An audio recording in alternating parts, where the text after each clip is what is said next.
All right, let me speak to the obvious elephant in the room. I know I look like hell. Okay, you don't have to tell me that I could actually see myself on this monitor, and I know I look like hell. But I've been sick.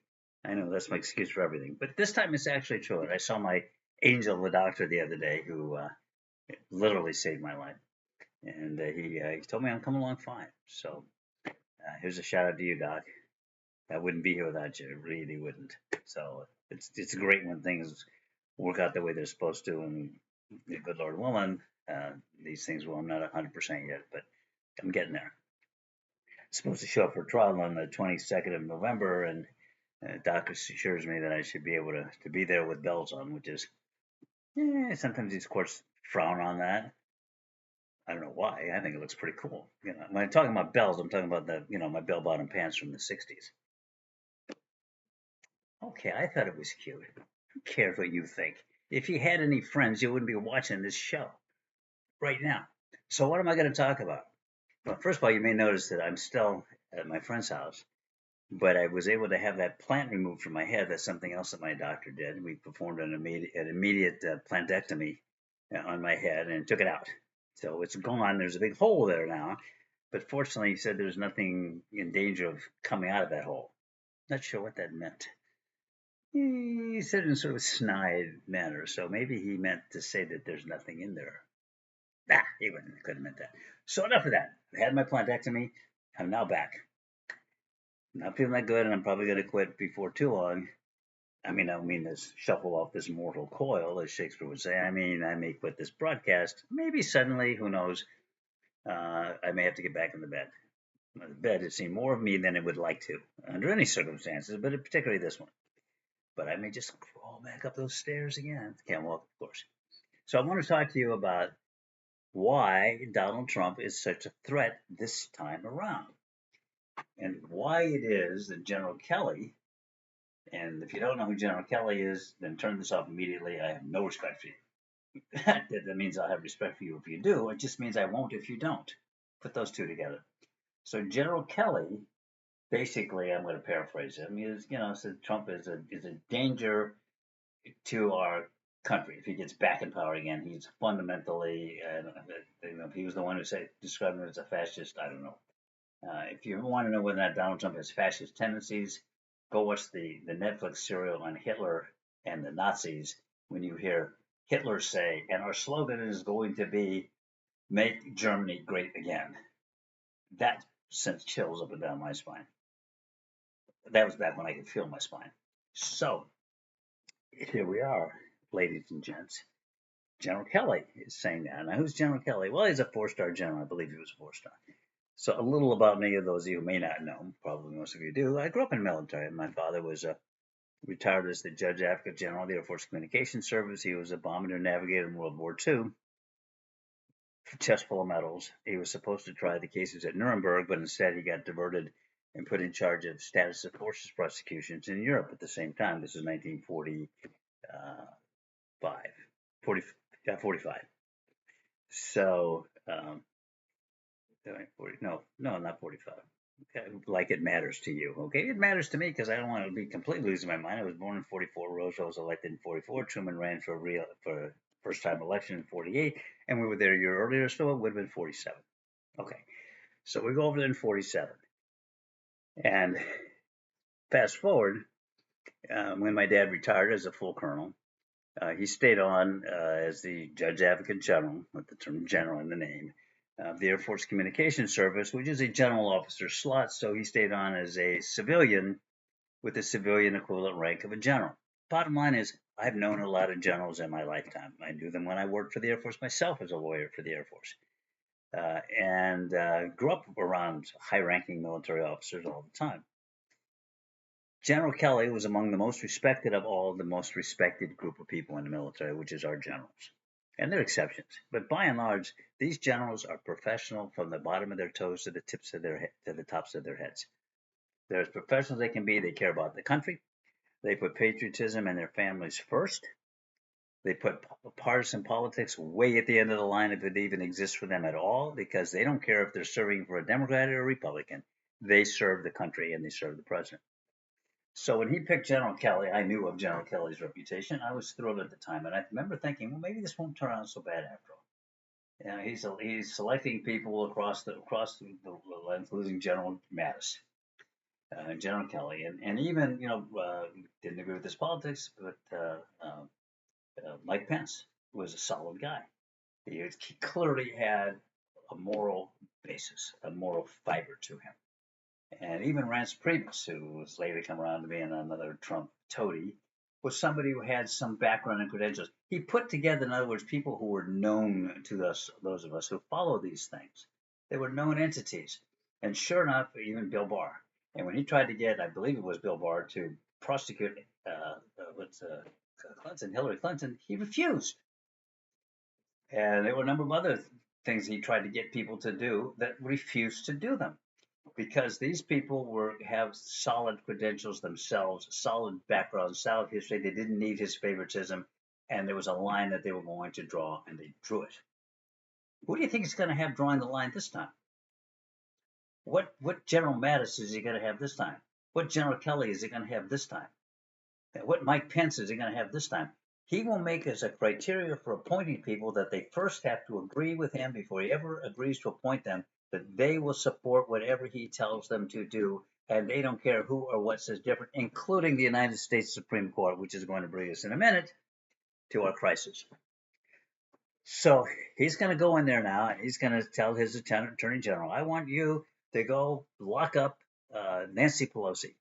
So the attorney general gets the marshals, and they go grab her off the street, and they throw her in prison. 10 minutes later, the Supreme Court comes down and says, not so fast. You can't do that. We're the Supreme Court. We're telling you we're the last arbitrator of what it is that you can do under the Constitution of the United States. The limits of your powers and the limits of congressional powers were well established in Marbury versus Madison as being a power which resides only in the United States Supreme Court. And we're telling you, Mr. Trump, you can't do that. Now, that Marbury versus Madison is the glue that has held this country together. Most of you have never read Marbury versus Madison. I'm going to keep saying it because I don't want you to forget the name because I want you to go look it up when we're finished. Marbury versus Madison. That's right. James Madison, one of the framers of the Constitution and who was eventually president of the United States. You've heard of the Madison, the War of 1812 with the British. That was James Madison. His wife, Dolly Madison, that Madison. That was the Madison in Marbury versus Madison. Marbury was a fellow who was a big deal in whatever the party was then. I think it was the Whigs, who were opposed to the Democratic Republican Party. Back then it was one party. And Jefferson was the president. Jefferson and John Marshall, who was also a member of that other party, I think it was a Whig. I'm not even sure if the Whig Party existed then, but he wasn't a Democratic Republican. So John Marshall and Thomas Jefferson did not like each other. John Marshall, don't forget the name,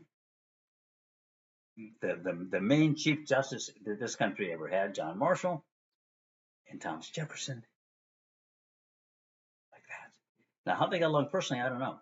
Politically, they hated each other. A lot of times back in the old days, you could actually have people who would strongly disagree with each other's politics, and they still liked each other.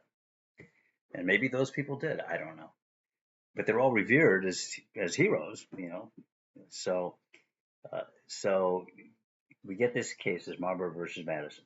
I'm going to tell you the facts briefly. I know a lot of you don't follow this stuff and really don't want to get involved in these details, except for those of you who are lawyers, and you're going to be quizzed on this later. It was about a judgeship. And John Adams, who Jefferson really didn't like, although they later became best friends for life. That's another great story in itself.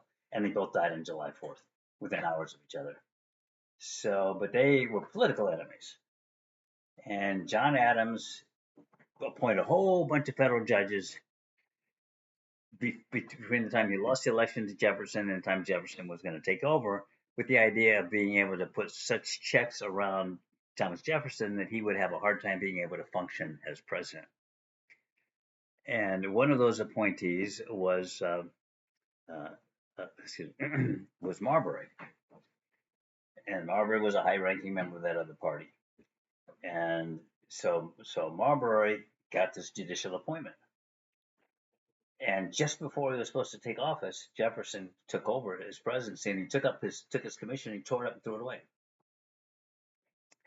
said, I'm not approving this thing.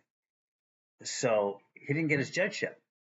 He immediately sues, and this thing goes to the Supreme Court, and the Supreme Court takes the case, and so John Marshall is the Chief Justice of the Supreme Court, and he writes a decision. And remember, Marbury was on the same political persuasion as John Marshall and John Adams. They're all over here. On this side, you have Jefferson. He's way over here, and Madison, who was working for Thomas Jefferson, who was Secretary of State. And he was in Jefferson told him, don't approve that, so he didn't approve it. So you had a real split between the parties, and particularly on this issue of judgeships. So where do you think John Marshall is going to come down on this thing?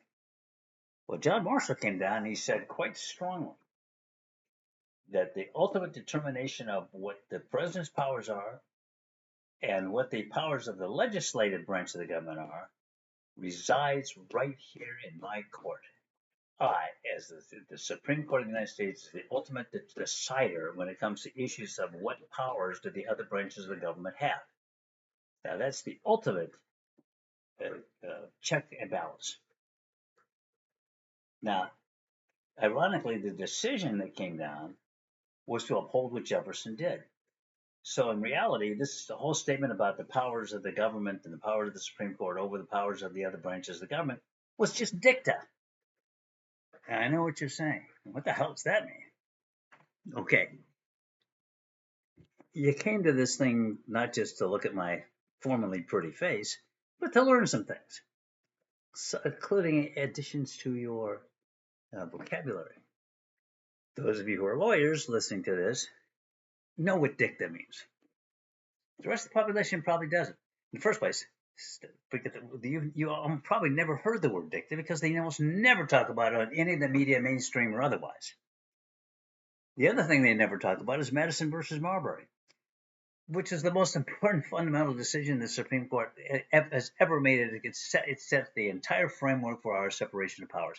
Why don't they talk about Marbury versus Madison when these talking heads are up there talking about everything else? But they don't talk about the most important Supreme Court decision ever made. I don't want you to make that mistake. The next time somebody starts mouthing off about anything, I want you to say, yes, but what did you think about the Supreme Court decision of Marbury versus Madison? And if they look at you, they probably will, which is, huh? Your response is, what do you mean? Huh? Okay, with me all together now. Da-da-da-da, Marbury versus Madison. Huh? And your response is, huh? Okay, very good, very good. All of you did that very well. I'm very proud of all of you. I knew you could do something. I just didn't know you could do it that well. It's just like you've been doing that your whole life. Huh? Huh? Huh? Marbury, what?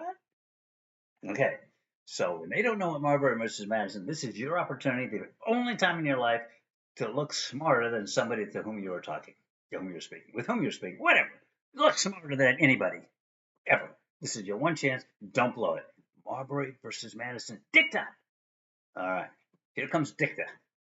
No. With an A.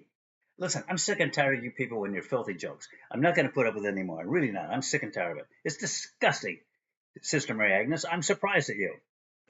I'm just kidding. That wasn't Sister Mary Agnes. Sister Mary Agnes died long ago. This was Sister Mary Jerome. What kind of a nun takes a man's name?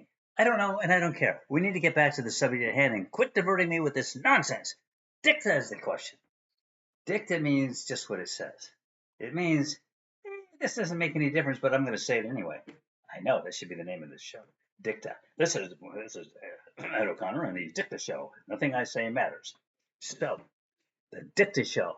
Dicta is what a court does when it wants to make a point, but the point does not have any ultimate bearing on the decision. So normally people will say things like, oh, that's just dicta. Now, dicta traditionally has often been the framework for future decisions. So often good dicta, I'm looking, sister, I'm sorry, but no more of that. Okay. Good dicta, appropriate dicta that matters. There's no way to get out of this, folks. Okay, so some people will say, who cares about that word? We don't care what it means. That word, whatever that was you just said there that falls into that term, doesn't decide anything. I actually had a judge in the Court of Appeals of the Federal Circuit tell me one time. She said, "No, Mr. O'Connor," because I cited some dicta to her, having to do with the philosophical underpinnings of a certain issue we were discussing at that time. "Mr. O'Connor, this court doesn't decide cases based on dicta." I said, "No kidding. Gee, that's amazing. I thought I was the only person who went to law school and learned that." Sarcasm with the judge is not always a good idea. This particular judge was in great disfavor. In fact, they're trying to kick her off the court now. God willing, they succeed. So I felt I was in soft ground because I knew the other judges couldn't stand her either. So the dicta was relevant to the underpinnings of a different issue altogether. She didn't see that because she thought, "Oh boy, I've got him now. I can tell him that we don't decide cases based on dicta." Yeah, and I said that to her. I mean, I didn't say it to her face. I said it afterwards after I walked outside. Made sure she wasn't looking. Didn't never know with her. So dicta doesn't control the case. It's just somebody's opinion as to, well, I'm just going to throw this out here. The Supreme Court should be the ultimate determinator of what is the powers of the president and the powers of the legislature, and what those what legislation means, and what the president's determination means, and what we can allow and won't allow. So I throw that out there. It's just a conversation piece. But that little conversation piece has now been established. It's been hounded time and time and time and time and time again. Nobody in his right mind today would claim that the Supreme Court does not ultimately determine the power of the presidency. Nobody in his, and here's the key term, right mind. So who do we know who's not in his right mind, who might become president? Donald Trump. And that's all I have to say about the matter. This could be a constitutional crisis. I hope the hell it never happens. But when you're saying, well, I don't like Harris, she's me, and I've been known to say a few of those things myself, particularly me. Think about what the alternative is. The alternative could really be an actual fundamental crisis in on a fundamental doctrine that everybody has accepted till now, that this president I could see him saying, "I don't care what the Supreme Court says. I'm the commander in chief of the armed forces, and they're going to do what I tell them to do." That's in the Constitution. There's nothing written in the Constitution which says the Supreme Court can take away my power to tell the armed services what to do. And if I tell the armed services to go arrest Nancy Pelosi, well, they're going to do it. And then who knows who's going to have to decide what and how this issue is ultimately going to be determined. But that's not going to be good for the country. Okay, I'm going back to bed. Don't worry about me. When I say don't worry about me, I mean worry about me. Sometimes you people are just not subtle.